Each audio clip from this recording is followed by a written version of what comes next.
So what was the biggest thing that you took from it? I think like a lesson in... I think a lot of it is you know, believe in yourself is one big thing. Yeah.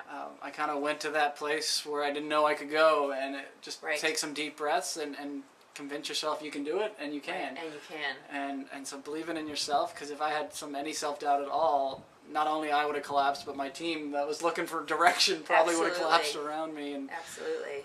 And the other part is just believing in your team. And, Right. You know, I was a lead instructor or lead guide on that trip, but I had these 12 students and 2 other co-instructors that it wouldn't happen without them. They were phenomenal. Right. And in that crisis moment, everybody took a role, and was from making food to getting drugs to helping bandage to holding the leg to reassuring David that he's going to be okay. And Right. everybody took the role. So just utilizing your team and not trying to do it all yourself.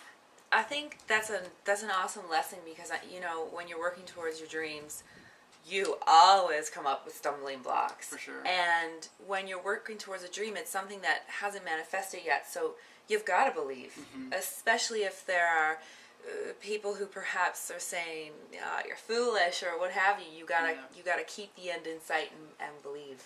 Just like that story. That's and a great utilize story. Those support networks out there. You know, Absolutely. so many people are stubborn and don't go for that help and support. But to get ahead in this world, we all need support. And, Absolutely. Using those networks around. Yeah, absolutely.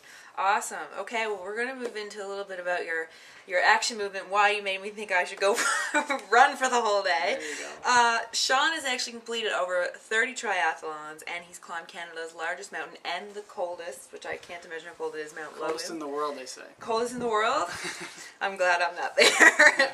That's an amazing feat. So my question for you is, what drives you to perform at such a peak level and really do a lot of things that most people are never even going to attempt? Yeah, I've never really had that type of question before, and you know, you don't think of it as what other people are doing. I think for me, I love the challenge of it. Right. And most people love challenges of some sort, and this is kind of how I get my challenge fix. Right. I love the idea of that. You know, we're given one life and one body, and kind of let's push it and see what it can do. Absolutely. And so trying to be in the peak physical condition that you can actually be in is pretty neat, and testing yourself and your limits, it's pretty amazing.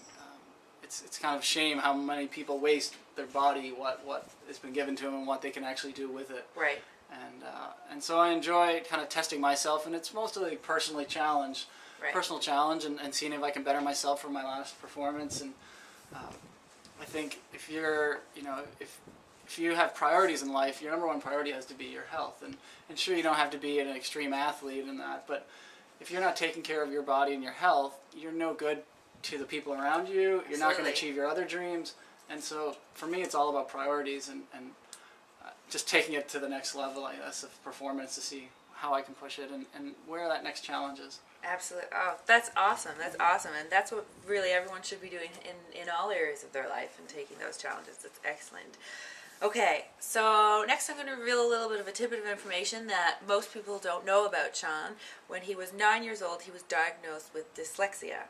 So how at 9 years old did you deal with that? And of course, obviously it didn't stop you in any way. You still went out and did everything, whether or not you had it. But I guess, what were the challenges that you faced, and how did you deal with that when you were 9? Yeah, I think as a 9-year-old, I really didn't know what it was. Right. Or, was I different or not? I knew I struggled in school, and spelling tests were completely horrible. And right. I hated them. They were horrible for a lot of people. I think it's okay. Every Thursday night was just a horror of trying to study for spelling tests. I knew I hated that.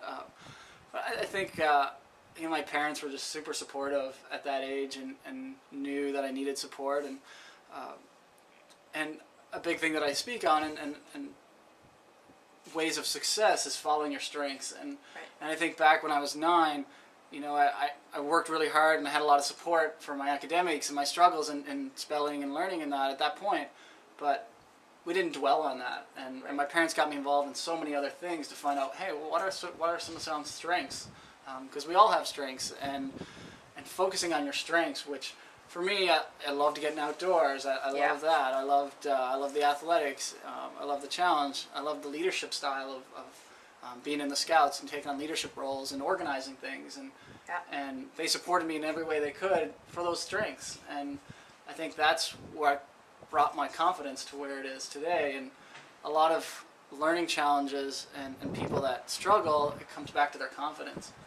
And they don't have the confidence because people have focused on their challenges. That's right. Their negative things, the things they don't do well at, because they think, well, we've got to get that better. We've got to get that better. It's like, well, yes, let's focus on that, but no, let's make a bigger deal out of your strengths. Yeah. And that's going to build your confidence. If you're getting bad marks on your tests for years and years, are you going to be motivated to stay in school? That's right. No, you're not. Yeah. But if you're, finding ways in school, different ways to study or getting other support, and you're actually getting some good grades here and there, and you're getting good support with our extracurricular hobbies you love to do, right. your confidence is going to go up. And that's one thing I think I've been very fortunate with, is that I have been very confident in what I've been doing, and that's kind of what's pushed me forward. Awesome. That is important. Focus on your strengths. That's a great lesson. So now in a kind of moving towards you've differentiated, and you've created a LiveMore group of companies. So you set some new goals for yourself and some new dreams that you're working on. Can you let our audience know a little bit about what it's about and why you created it? Yeah, I have right now I have the LiveMore group of companies, which entitles LiveMore Virtual Assistants, LiveMore Adventures, and LiveMore Consulting. And first of all, I love the name, and it took a long time to come up with the name.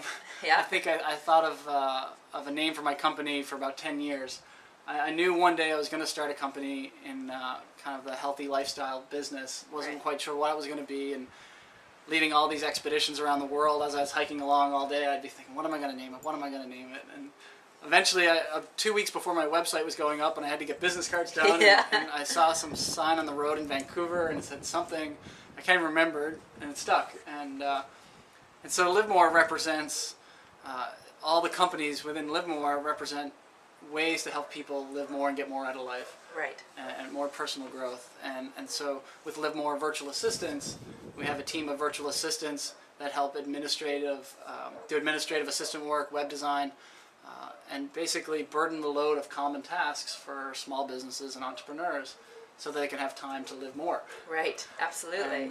And so that they can farm out some of their common tasks, some administrative stuff, and spend more time doing the things that they excel in, things that they do well, or spending time with their family and friends instead of doing the more common tasks.